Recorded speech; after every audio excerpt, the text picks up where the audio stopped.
Thanks a lot for coming in. Good morning, happy to be here. Something about this community appeals to you? This is a wonderful place to live.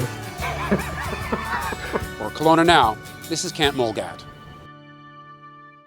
And we're joined by Mohini Singh, well known to many of our viewers as a city councillor, but also the founder of East Meets West Children's Foundation. Tell us about it, what it does, what the idea was in the first place, and what sort of things. Well, 11 years ago, we formally came together as a charity. We've got a federal charity number, etc., with the board of directors. And we first adopted an orphanage in Kolkata. And that's where I got my beautiful daughter from. And that has grown since. So you went to India and adopted a little child to bring her back home and give her a better life than she would otherwise have had. But I guess you were touched by what you saw when you were there. Kent, it's a really tragic, sad story. We went to the ward where my daughter was to say goodbye to all her friends, and one child with cerebral palsy crawled up to my former husband and grabbed him and said, "Daddy, take me home," in Hindi. This is a true story. And I noticed all the kids were disabled. And so my former husband picked him up and kissed him.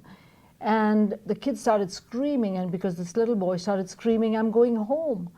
And we were ushered out of there, and that moment stayed with me for so long. I came back and told the story to several of my friends, and we all decided to do something to help those children who needed medical attention because they only had so much money to help these children. Right. And that's how the charity came about. And since then, we must have helped hundreds of kids, hundreds, and many of those kids have been adopted in Europe, North America, in India, and found their forever families. Okay, so your charity regularly makes contributions to this particular orphanage, and there are other... Every year. Every year, and there are other charities, other things going on in India that you're also supporting. And Canada. We've since moved on to adopt a creche, which is like a preschool for children of the working poor. These are children whose mothers straighten hair for cancer victims' wigs, and the fathers work in mustard fields if they have jobs. These children have a place to go in the day while their parents are working. We provide food, a uniform, and we pay for the teachers. So these 42 children are off the streets in a place where they're being taken care of. And we have that project, which we pay for every year. Then we have one in Mumbai. It's a home, we pay for the educational component. It's an orphanage for young boys. And then most touching to me is we have been supporting tribal families in central India who live out in the bush, away from civilization. And what happens there in the summer, the water level goes down, and they drink the same water that the buffalo's going to. So the children, and there's a real fear of waterborne diseases. So we send medical kits, and it's a heck of a journey to get there. We work through an NGO, send medical kits to make sure there is immediate response to those children suffering from airborne diseases, waterborne diseases, so they can be transported to the primary care center. And we only provide assistance to those places where we can get a report. We have feet on the ground. We know that it's arrived there. We know exactly where the money has gone. I actually went 2 years ago to India myself to check on everything, and everything's working the way it should. So when we were talking about doing this story, you sent us a video, a little film that depicts an American couple going to India. What a beautiful story. To meet their future child, their daughter. And through photographs, we just see this whole process. It is quite touching. Amazing love, hey? Amazing love.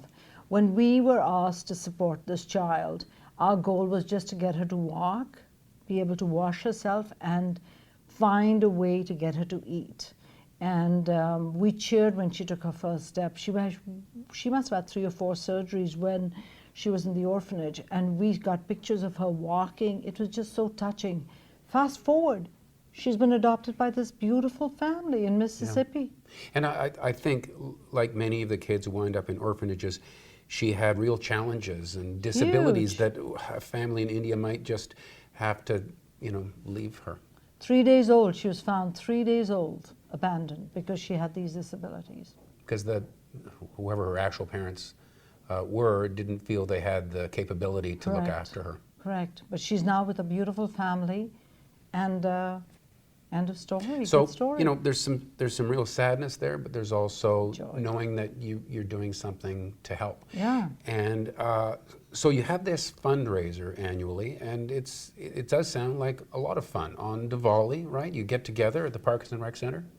And we use Diwali. We use this time of year because Diwali is the Indian festival of lights, and we use light to say we want to bring light into the lives of children who otherwise would have no hope and may only see darkness ahead. So that's what our message is, bringing light into the lives of these children. And it's a great night. The food's great, the music's great. What kinds of people go there? Is it Normal large? Is it people. largely the Indo-Canadian community, No, or is everybody comes. it's quite a mix? Yeah, and What else goes on? You'd even let me come? I'd let you come, yeah. So, apart from some great food, and who doesn't love Indian food? What else happens when you're there? Well, we show where the money has gone. And so, we are very open and clear about where the funds go. And then we show a presentation. This year we're going to be telling the story of this little girl. The great thing is she and her family will be there just to say thank you to Kelowna. That is going to be amazing. And then we eat and we dance and thank God, superpower, for giving us the strength and the courage to do this. All right. That's all. Well, thanks very much. Thanks for telling us all about it. I want to tell you Singh. one thing, Kent. Yes, there's We also contribute to Canada. We support Right. 2 projects here. One is Carers, the home for mothers who are struggling with addictions, and Starbright, the Child Development Centre. So it's east and west. This is the longest finishing handshake we've had since we started doing these. Thanks, Mohini. My pleasure. And thank you for watching Kelowna Now.